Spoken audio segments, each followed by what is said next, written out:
नमस्कार, आपण पाहता हिरकणी न्यूज. हिरकणी न्यूज प्रत्येक क्षण ताज्या घडामोडी आणि महत्त्वाच्या प्रत्येक बातमीसाठी नेहमी तत्पर. शक्तीपीठमुळे पाणीपुरवठा संस्थांना धोक्याची घंटा. वारणा पट्ट्यातील विविध गावात सहकारी पाणीपुरवठा संस्था नावारूपाला आल्या असून यामुळे शेतकरी समृद्ध झाला आहे.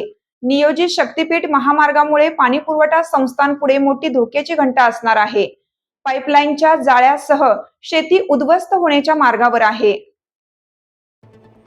सहकार महर्षी तात्यासाहेब कोरे यांच्या अथक प्रयत्नातून वारणा साखर कारखान्याच्या माध्यमातून ऐतवडे खुर्द येथे 4 पाणीपुरवठा संस्था नावारूपाला आल्या आहेत. यामुळे जवळपास गावातील 500 एकर जमीन ओलिताखाली आली आहे. तसेच कुरळप, इटकरे, कामेरीसह शक्तीपीठ महामार्ग जाणाऱ्या गावात पाणीपुरवठा पाईपलाईनचे मोठे जाळे निर्माण झाले. त्यामुळे हजारो एकर शेती बागायती झाली आहे. असे असताना सध्या शक्तीपीठ महामार्गाचा नवा घाट प्रशासनाने घातल्यामुळे संपूर्ण संस्थांना धोक्याची घंटा ठरत आहे.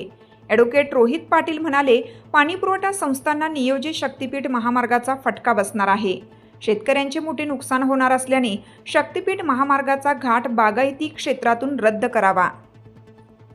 आपल्या हिरकणी न्यूज चॅनलला लाईक करा, शेअर करा आणि सबस्क्राईब करायला विसरू नका आणि रहा अपडेट.